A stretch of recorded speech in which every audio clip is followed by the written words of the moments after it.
আস্তে করে দরজা খুলে যখন ভিতরে উকি দিলাম, মনে হলো ঘরের ভেতর কিছু অস্বাভাবিক হচ্ছে।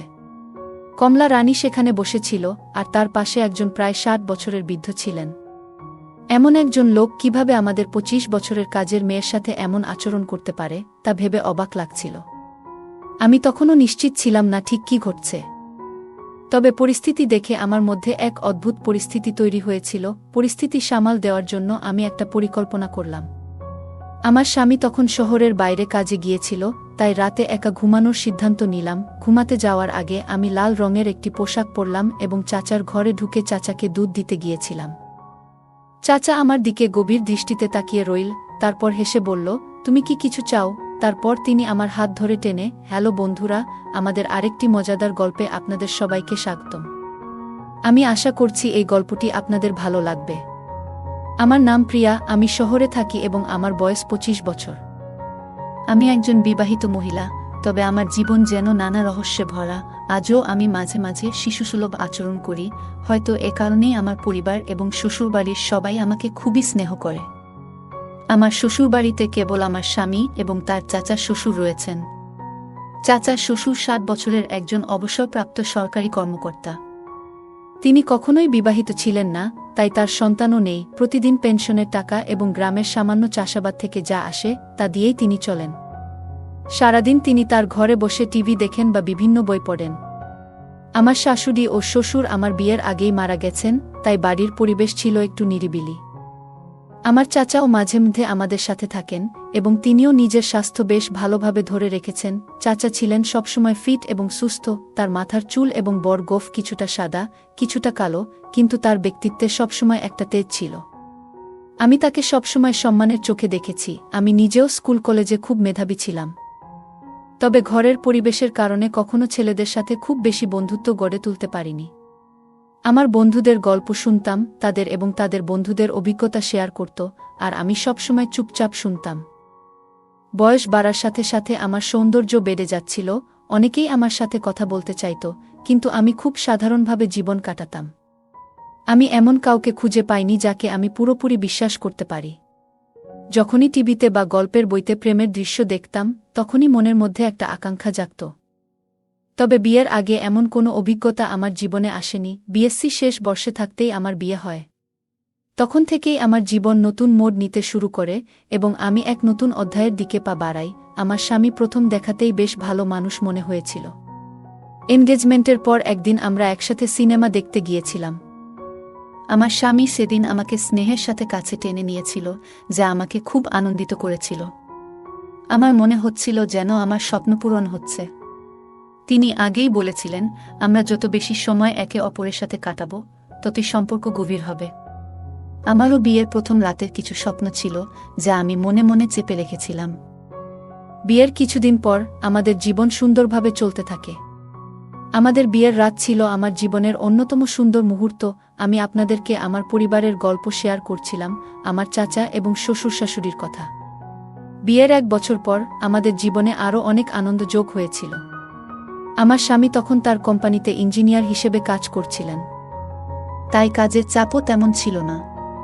প্রায় প্রতিদিনই সন্ধ্যা ৭টার মধ্যে বাড়িতে ফিরতেন। আমরা প্রতিদিন ভালো সময় কাটাতাম এবং যখনই সুযোগ পেতাম একে অপরের সাথে সময় কাটিতে খুব ভালো লাগত। এই আনন্দ ২৫ বছরের বিবাহিত জীবনে আমাদের সঙ্গী ছিল। বিয়ের পর আমার অনেক ইচ্ছা পূরণ হতে থাকে এবং আমার স্বামী প্রায় বলতেন, প্রিয়া, তুমি আগের চেয়ে আরও বেশি সুন্দর হয়ে উঠেছ। ধীরে ধীরে আমি একা থাকতে অভ্যস্ত হয়ে উঠেছিলাম। দিনের বেলায় যখন বাড়িতে একা থাকতাম, মাঝে মাঝে মনে হতো একটু আলাদা কিছু করা দরকার। অনেক সময় আমি আমার মোবাইলে কিছু লিখতাম বা বিভিন্ন ধরনের সিনেমা দেখে সময় কাটাতাম। বিয়ের আগে যেসব অভিজ্ঞতা আমি পাইনি, বিয়ের পর সেগুলো সম্পর্কে জানার কৌতূহল বেড়ে গিয়েছিল। আমার স্বামী যখন সন্ধ্যায় বাড়িতে আসতেন, তখনও আমি অনেক আনন্দে থাকতাম। তিনি হেসে বলতেন, তুমি সবসময় এত উৎসাহী কেন? আমি মজা করে বলতাম, আগে কখনো এ ধরনের অভিজ্ঞতা পাইনি, এখন ২৫ বছর বয়সে জীবনটা আরও নতুন রূপে দেখছি, তাই আমি সব সময় হাসি খুশি থাকি। বিয়ের ১ বছর পর আমার স্বামী পদোন্নতি পেয়ে ম্যানেজার হয়েছিলেন। অফিসের কাজে ব্যস্ত থাকায় তার বাসায় আসতে দেরি হতো। সকাল ৮টায় অফিসে যেতেন আর ফিরতেন রাত ১১টায়। তার ব্যস্ততার কারণে মাঝে মাঝে মনে হতো যেন কিছু অপূর্ণ থেকে যাচ্ছে। তবে আমি নিজেকে সামলে নিতাম। একদিন হঠাৎ মনে হলো আমার প্রতিবেশী ভাইটিও বেশ সুদর্শন, কিন্তু আমি জানতাম এমন কোনো পদক্ষেপ নিলে ভুল বার্তা ছড়াতে পারে, তাই আমি নিজের উপর নিয়ন্ত্রণ রাখতাম। আমি প্রায়ই আমার প্রতিবেশী সুনীলের বাড়িতে যেতাম। তার স্ত্রী আমার খুব ভালো বন্ধু ছিলেন এবং আমরা একসাথে সময় কাটাতাম। সকালে আমি নাস্তা তৈরি করে আমার চাচাকে খাওয়াতাম, তারপর সুনীল এর বাড়িতে যেতাম। সেখানে 1-2 ঘন্টা গল্প করার পর বাড়ি ফিরে দুপুরের খাবার তৈরি করতাম। আমাদের কাজের মেয়ে এসে ঘরের কাজ করত। একদিন আমি প্রতিবেশীর ফুফুর বাড়িতে বসেছিলাম, হঠাৎ আমার ভাইয়ের ফোন এলো যে তাকে তাড়াতাড়ি যেতে হবে।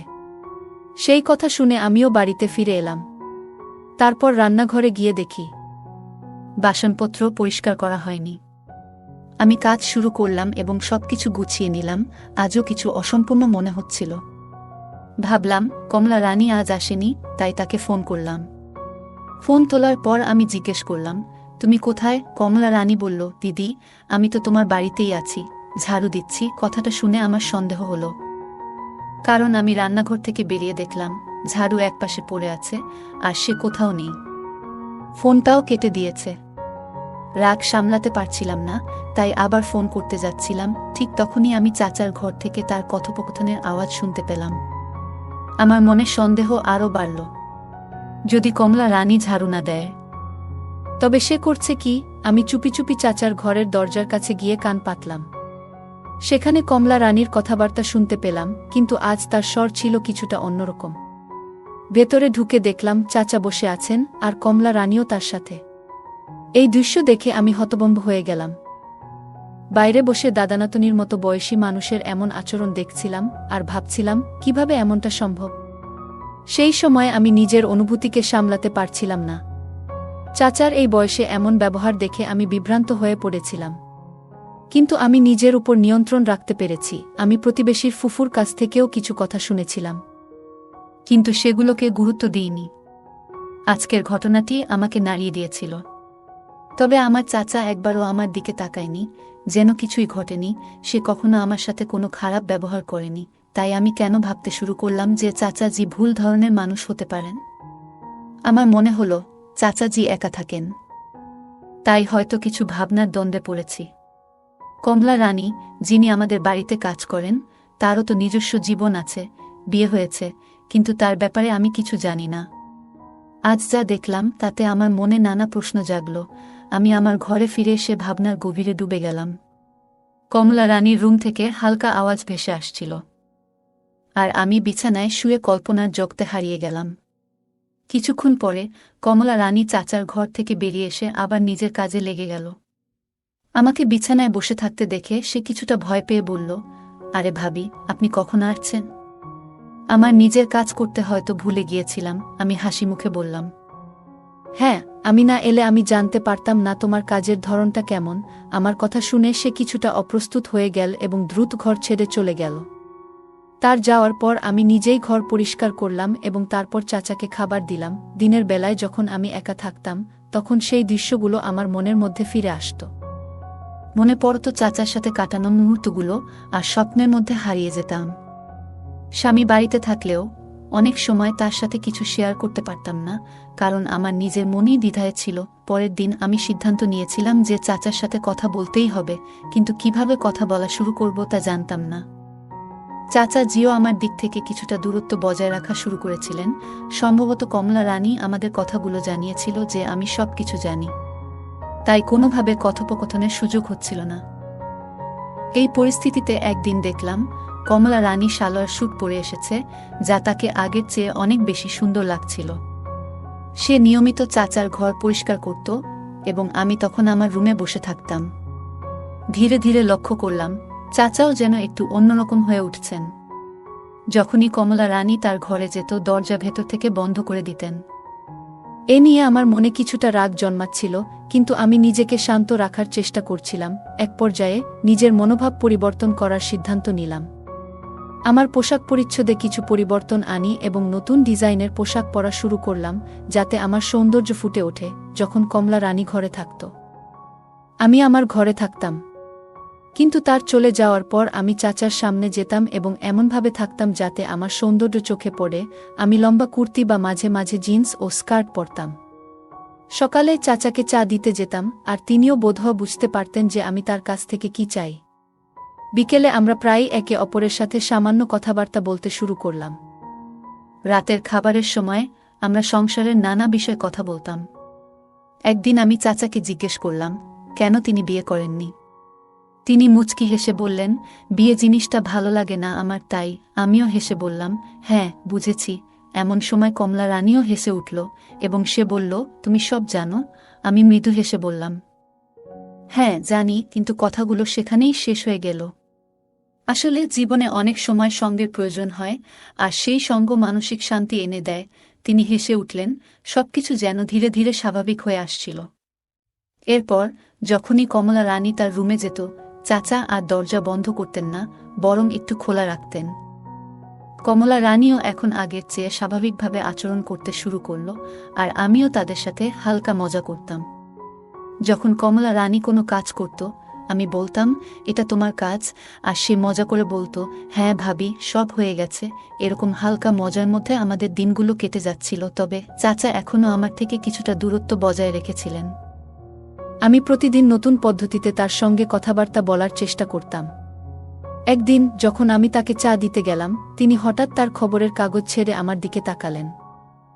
তিনি আমার দিকে কিছুক্ষণ চেয়ে রইলেন। আমি অবাক হয়ে জিজ্ঞাসা করলাম, কি হলো? আপনি এভাবে তাকিয়ে আছেন কেন? তিনি হেসে বললেন, তুমি আজ নতুন শাড়ি পরেছ, খুব সুন্দর লাগছে। তখনই হঠাৎ তার জামার উপর কিছু চা ছিটকে পড়ল। তিনি একটু চমকে গেলেন, আর আমি চুপচাপ আমার রুমে ফিরে এলাম। কিছুদিন এভাবেই কেটে গেল। আমি লক্ষ্য করছিলাম চাচার মনোভাব আমার প্রতি একটু একটু করে বদলাচ্ছিল।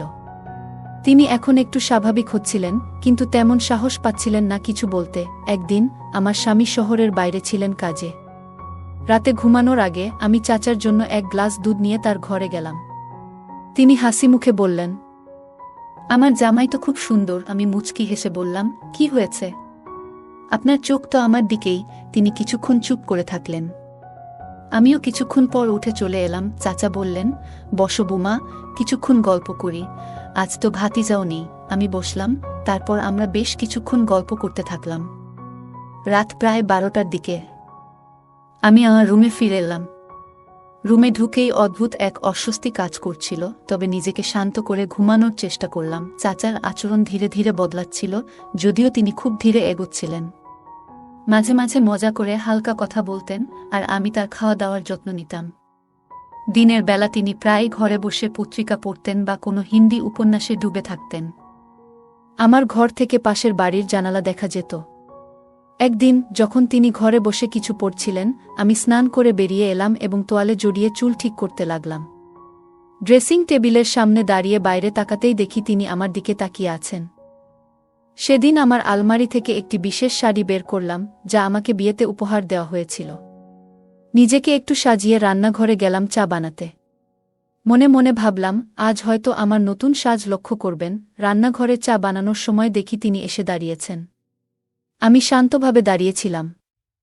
তিনি একটু মিষ্টি হেসে বললেন, কিছু চিন্তা করো না, সবকিছু ঠিক থাকবে। তার এই কথায় আমি স্বস্তি পেলাম এবং পরিবেশটা ধীরে ধীরে স্বাভাবিক হয়ে গেল। আমাদের এইভাবেই দিন কাটতে থাকল। গল্পটা কেমন লাগলো জানাতে ভুলবে না। আরও মজার মজার রোমান্টিক গল্প শুনতে চাইলে ভিডিওটি লাইক, শেয়ার এবং চ্যানেলটি সাবস্ক্রাইব করতে এবং বেল আইকনটি ক্লিক করতে ভুলবে না। ধন্যবাদ।